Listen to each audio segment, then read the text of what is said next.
Friends கிட்ட ஜாக்கிரதையா இருங்க, ரொம்ப ஜாக்கிரதையா இருங்க.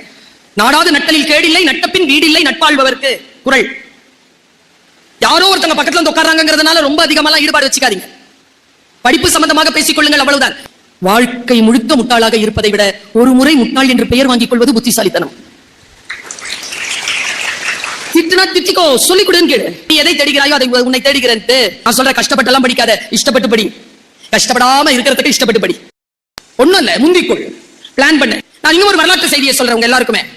நிலாவுல முதல் கால் வச்சது யாரு? உனக்கு விஷயம் தெரியுமா? நான் நாசா போயிருந்தேன். நாசா போய் ஹூஸ்டன்ல இருக்கு, டெக்சாஸ் மாகாணத்துல இருக்கு. ஹூஸ்டன்ல இருக்கு நாசாக்கு போயிருந்த பொழுது அங்க எழுதி போட்டிருக்காங்க, அந்த நீல் ஆம்ஸ்ட்ராங் காலடி வச்சான்ல, அங்க என்ன நடந்ததுன்னு நீ கூகுள் பண்ணி பாரு. ஃபர்ஸ்ட் அந்த டீம் போகும்போது 5 பேர் டீம் போயிருக்கு. அந்த டீம் லீடர் பேர் என்ன தெரியுமா? Edwin C Aldrin. Edwin C Aldrin தான் லீடர்.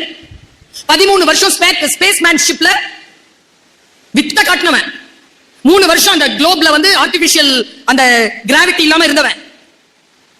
அவனுக்கு வாய்ப்பு வருது, கதவு திறந்துச்சு. நிலம் சன் இறங்கணும். நாசால இருந்து வந்துருச்சு order, now you shall pass.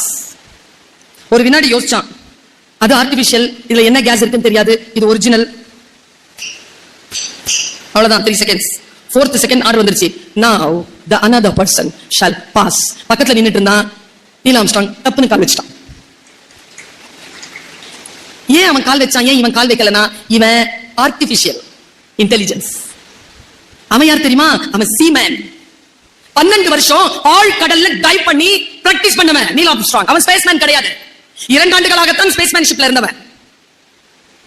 ஆழ்கடலில் என்ன இருக்கும் தெரியாது, குதித்து பழக்கப்பட்டவன். அங்க பார்த்தவன் டக்குனு குதிச்சிட்டான். வரலாற்றில் சாகும் வரை, இந்த உலகம் அழியும் வரை நிலாவிலே முதலில் கால் வைத்தவன் என்கிற பெயரை ஆம்ஸ்ட்ராங் தட்டி கொண்டு சென்றான்.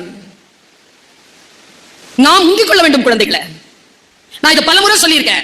போன் கண்டுபிடிச்சார்ல கிரஹாம் பெல், அவர் பேர் நானே சொல்லிட்டேனா, கிரஹாம் பெல் கிட்ட கேக்குறாங்க, ஜெர்மன், நீங்க இதை சப்மிட் பண்ணலனா யாரும் சப்மிட் பண்ணி இருந்திருக்க முடியாதுல, you are the master. Graham bell சொன்னாரு, இல்ல நான் இத பேட்டன்ஷிப் சப்மிட் பண்றதுக்கு கொஞ்சம் யோசிச்சிருந்தேனா 7 நாட்களில் ஜெர்மனியில இருந்து இன்னொருவன் அதை ரெக்கார்ட் பண்ணியிருப்பான். முந்திக் கொள்கின்றவர்கள் ஜெயித்து விடுகிறார்கள். உங்க எல்லாருக்குமே நான் இதை சொல்கிறேன், குழந்தைகளே, வாழ்க்கையில் வாய்ப்பு ஒரு முறைதான் வரும். இப்பொழுது நான் மாணவியாக போய் அங்கே உட்கார முடியாது.